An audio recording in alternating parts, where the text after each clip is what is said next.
Hi everyone, Jonathan J. Reinhardt here from Wargaming Recon, and you might actually get this with a little bit of lag. I apologize for that.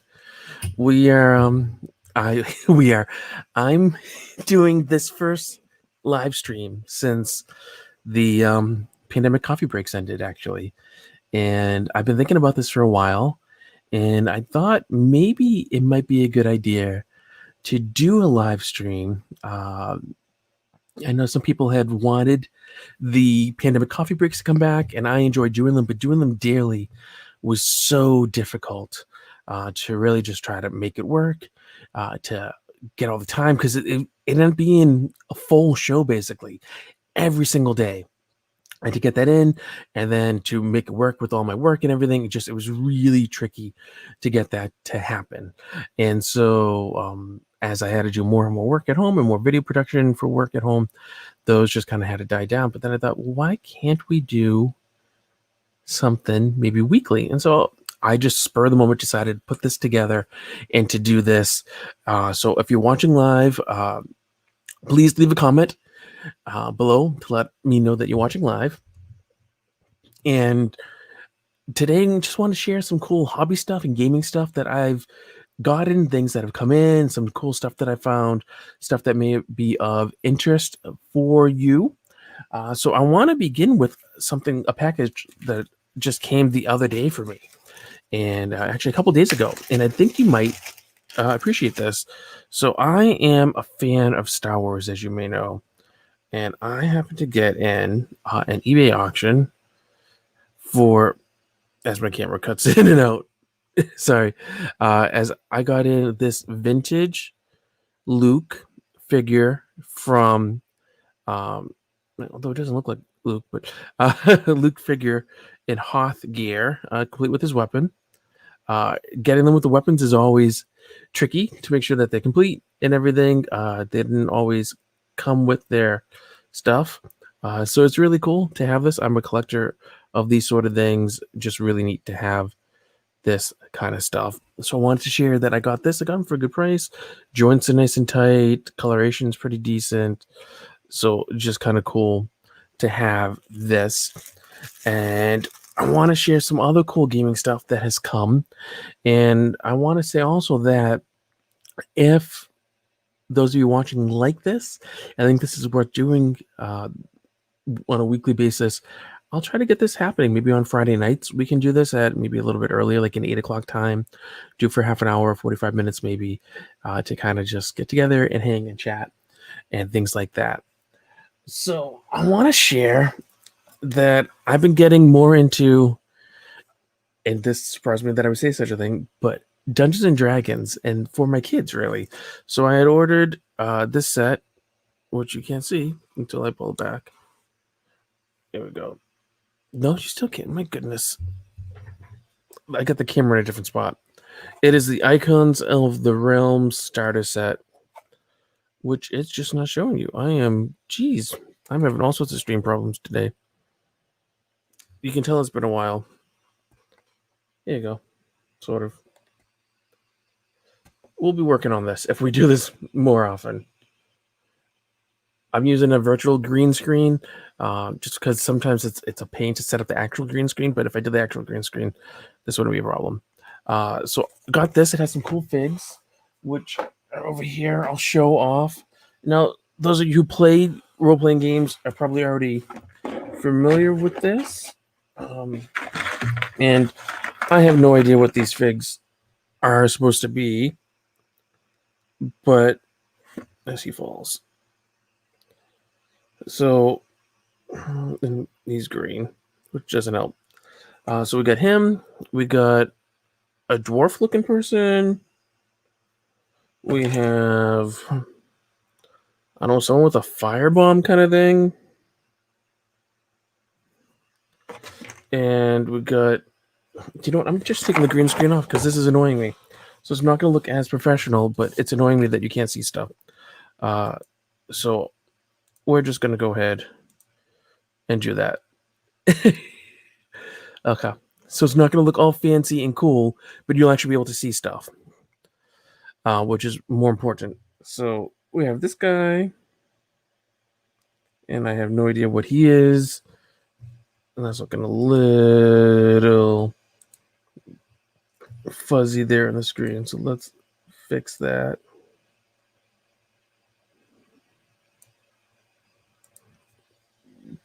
And here's a nice big great axe.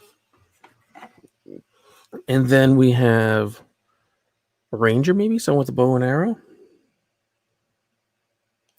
So I picked these up actually not because I'm like a big D&D person, but I picked them up because I've been playing with my kids in my Dwarven Forge terrain. Dwarven Forge is really good for people who want to do role-playing games, but you can use it for other kind of stuff. And I thought it'd be neat to use this with my kids, and so that they can have miniatures that they can move around. These could end up being whoever they want. It doesn't really matter. And maybe we can try to do some basic role-playing with the terrain. My kids love building with it and playing with it, and just thought this could be kind of a cool thing to do, maybe kid-friendly sort of build. And so I've actually been getting more Dwarven Forge terrain. One thing I got recently is this really cool piece. It comes with this mirror thingy, so you actually put this here so it helps to reflect, but it lights up. So it actually has two modes. It has this white light, and you put an overlay on top of it, so you could have, like so, a fountain that's lit up. Or you can put, and this is a really beautiful piece, especially for people who are into more fantasy kind of stuff. You have this here serpent, dragon, snake kind of thing with this crystal in the middle. It's all hand sculpted. You pop that over this, and it's more lit up. Or there's these crystals, which are really cool. Another one, as I have things flying everywhere. Yeah, let's hold this better. So you can see the light comes through, which is really neat. And then there's a brazier. So this one had light coming. But then a really cool thing that it does is you can also change the light setting on this. You can either do off, white, or you can have this flickering kind of stuff. And so the flickering, I mean, you could do it with the water, but that's just a little weird, right? The flickering is really awesome if you do it on here on the brazier. So if, there you can see the light just kind of flickers, and on screen it's much brighter than it is in person, just because of all my lighting that I have. But again, this works well with all these pieces, and so like my kids love this, seeing this. And you can lower the lights, dim the lights in a room, and get this going on, and it's just gives some really cool atmosphere for it. So this was a nice set. This was like $30 that I picked up, and it was a cool thing to get. My kids liked it. My eldest, who's 5.5, just was enthralled with it and able to use it and do stuff. And even my 18-month-old just liked putting pieces on and playing with it. So that was really cool to do. And a neat thing, here we go. A neat thing about Dwarven Forge is that because of the plastic it's made out of, it's nearly indestructible. So the kids can't really do any harm to it. And actually, like, I picked up other stuff too. So I picked up this thing that has abbey type walls. And just look how beautifully sculpted this is, right? And on the reverse side, there's like a little seat. So these go for they call them city builder, but it's for city terrain. So you can slot this in as wall units, and you'd have floors, and then you put these pegs in, and then you slot these in so that you'd end up with this beautiful wall arrangement that has these nice big windows like an abbey. So you can really give some nice theming for it. And then I also got some, and I think I used almost all of them. Ones that have arrow slits, windows that are put to the side, which is cool. So you can offset left or right, which is really neat. So I've got a bunch of those. So I can just kind of build all sorts of stuff. And again, nearly indestructible. My wife accidentally kicked a piece the other day. It was on the floor we were playing. And she was really worried and apologized. I said, don't worry about it. And I took a piece and I threw it against the wall. And she's like, oh. And I said to her, don't worry. It's nearly indestructible. It's perfectly fine. So the terrain just really kind of cool to have. I've actually been pulling out with the kids. I keep it in this bag, which is something you would never do with resin, of Caverns terrain that I got from the Kickstarter. And this is just beautiful stuff here. So I got all this, and my eldest kept on saying, oh, Dad, we don't have enough pieces. What are we going to do? How can we make stuff? So I bought stuff from the first Cavern set. And the stuff goes together. I mean, it's not a perfect match, but it works pretty well. So that you can, I'm just trying to find another wall to show you how they go together. It's a pretty decent match. So this is from their new Cavern set, Caverns Deep. Has a little mushroom over here. It has some nice stagnant pools of water. So it's a corner, but then they work together. So you can actually build all sorts of stuff, nice and modular.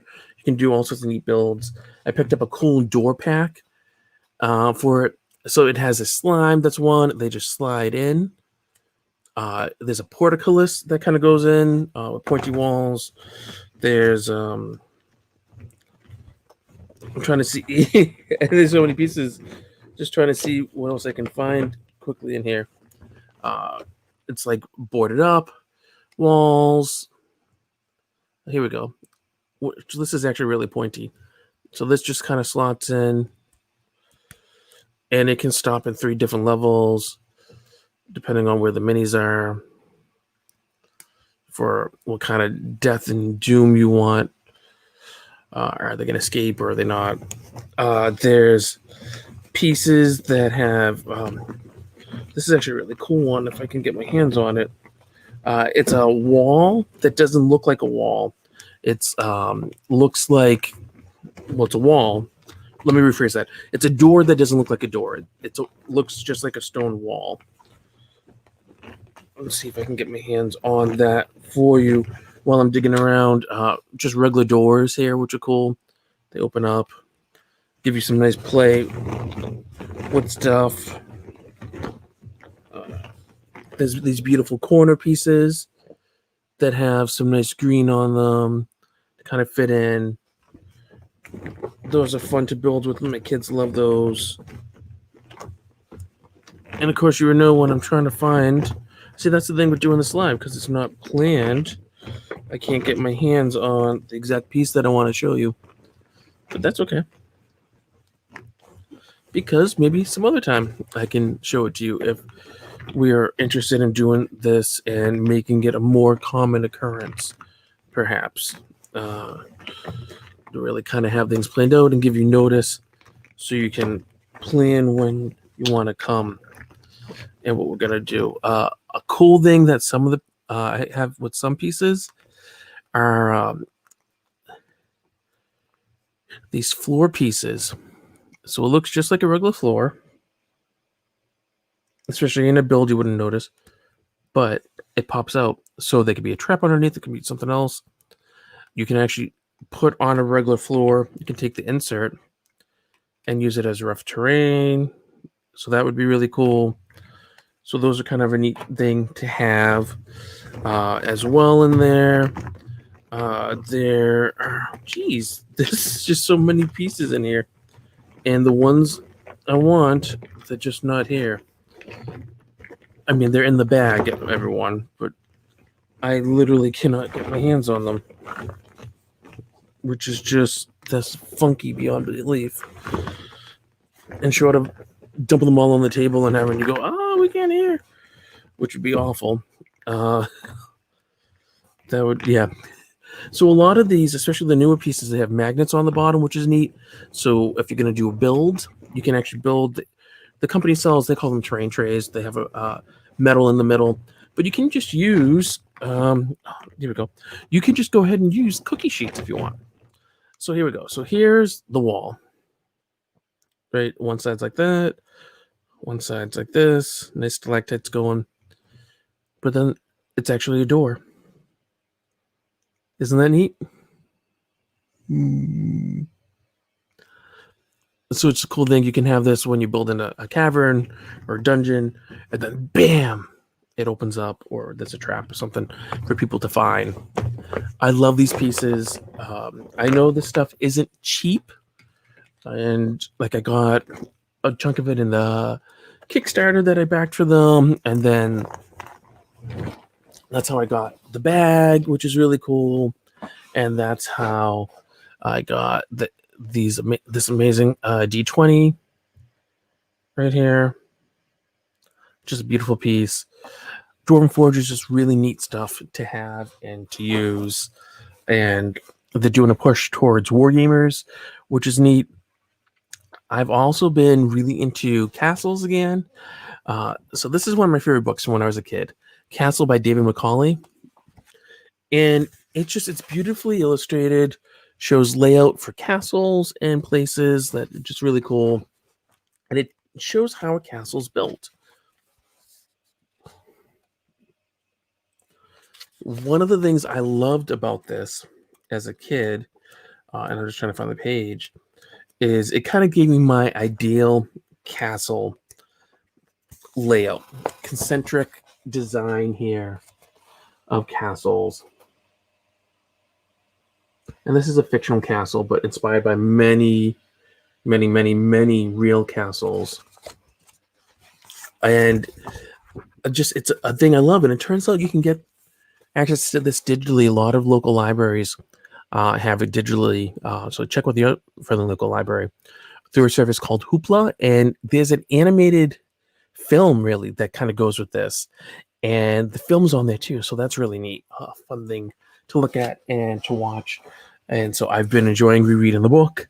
I mean, obviously, I have the book here, but if I don't want to get it out of my off my bookshelf, I just go ahead and I can grab it and be sure to just kind of look at it online, which is really cool. So that's an option as well. And then the last thing I want to share with you is this GMT game. I posted a little bit about it online. Silent Victory. You're a submariner for the United States Navy during World War II in the Pacific. It's a lot of fun, intended for solo play, but you can actually do it 2 players. Really easy to kind of get into. I spent a day, not a whole day, but like an hour, reading the rules and just kind of looking at the pieces and doing setups to kind of get used to stuff. And then I dug in and started to play. You can get this on Amazon for a decent price. I'm trying to remember what I paid. I paid like $20 for it or something like that. I want to open the box to show you some of the cool stuff in it because you may not have seen our social media postings about it. So I want to show you some of the components that are really cool. It comes with a rules of playbook that's just really easy to get into, nicely laid out. You can kind of see everything in there. You get your own stack, and there's more in the back that you can print and reproduce. Patrol logs. So you can see this is one that I've been working on right here for the USS Scuttlebutt with Captain Baloo, as in the bear. And just my patrols that I've gone on, and the rules walk you through what sort of notations to use, so you can see how I've been doing so far. Up here I share what kind of class it is. Then you can also see right over here, this is where I had to take a break from it because I needed more table space for work stuff, but I sunk a Japanese carrier, so that was pretty big for me. I sunk the Zuikaku, 30,000 tons, so that was huge. All the components are really nice in this. Just to show you some of the components. So you get a playing board, really, for each class of submarine purpose, and you fill out the different spots on here with tokens for stuff to mark things like damage, to mark how many torpedoes you have left, which ones are reloading, to mark where you are on a patrol. See right over here, patrol, any damage to your engines, your crew, miscellaneous stuff. and things like that. And you get one for each ship, and tells you when the ship is available, becomes available, how many torpedoes it loads, what type of torpedoes, and then up here you can mark the crew quality, any unit awards that you got, battle stars, and then over here you would mark for the commander awards and stuff. So they have that for all of it. Gato class, Tench class, what else? Argonaut, Balau. You have Agar, another Gato, Salmon, and the Tambor. And then you also get a bunch, really just a bunch. I have these in order from what I was using, of mats. So this is a combat mat right here. So when you're actually in combat as a submarine, you mark right here your targets that you're going at, the torpedoes that you fired, what the damage is that they're at, all that kind of stuff. And this walks you through the whole combat staging of everything, so you can make sure you get that all done correctly. And then you have all these other cards, and there's not tons really, but that they cover your encounters. So you roll to see what will you encounter on it, and depends on where you are. And you the roll here tells you what you get and all that kind of stuff. Your patrol assignments, which are options for like what you roll for, what patrol you're going to be, and it tells you like where you go. Results for aircraft encounters. Everything's color coded, which is really nice. You also get here for when you have to roll for what ships you have are encountering. So depending on what you roll, here it's a D10 and a D10, one D10 for the 10's number, one D10 for the ones. It tells you what ship you got. Is it a passenger ship, a freighter ship, a tanker, and what its tonnage is. So you get all that and on the back. More patrol assignments and things like evasive maneuvers and that kind of stuff. Random events that you get. So all these charts to roll on. You have more charts here for if they're large ships you're going against, or warships, capital ships, things like that. And this one right here on the side walks you through whether you get a dud on your torpedoes and things like that. This one shows you if you have damage and how that all works out. And then they also have these maps, which is another way you can mark where you are on your patrol, just to kind of show you some of the stuff. I don't really use these because I find they're not as useful for me. So this one right here is North Pacific, where you base out of Pearl Harbor. And this one shows South Pacific, if you're based out of Fremantle or Brisbane. It doesn't; those are just more aesthetic. It doesn't really matter. And then you have all these counters. And I have to say, I think in order to keep track of your counters, don't push them all out until you need them. And I know some people like to push them out and then punch the corners. As you can tell, I'm not such a thing. But the counters look really nice. And there's some stuff on the backs. So you have to look, but you get some nice stuff. They're nice thick cardstock. Just really nice pieces. It comes with your dice, all the dice that you need. And then you get all these cards about the different ship commanders that you can be if you're doing a historical run. So you have all these commanders, which is just really cool. Everything fits into the box nicely. I recommend, of course, using pencils. Mechanical pencils, I think, are most helpful. And it's a fun game to play. The first time I played, I think it took me maybe a couple hours to go through part of my first patrol, because I just kept on referring back to the rules and really looking. But then I played a few days in a row and did a little at a time. And you can actually do it where you're, say, only playing for maybe, 15, 20 minutes. You can walk away and then come back to it if you have such a setup. So that's pretty neat. But that is Silent Victory, and they have another one that's just come up beneath the med, which is Italians, and then they have Hunters, which are Germans, and The Hunted, I think, is another one. So GMT just has all sorts of stuff out there, which is just really neat and fun to do during the pandemic. So anyway, I think that's about all that I have for you at this time. So if you happen to watch this at a later point, please be sure to let me know if you'd like to have this as a weekly thing. If there's interest, I will do it. But if there's not, then I can spend my time doing other stuff. So thank you so much for giving this a watch and for just being supportive of what we do here at Wargaming Recon. We do so much, and we are really grateful for all that you do by being supportive and being part of our community. And until next time, you know the drill. No matter how busy you are, no matter what's going on in your life, no matter how much time you're spending thinking, wow, they really need to work on that camera setup for live streaming. You know that you have to keep on gaming. Thanks, everyone. That's a wrap.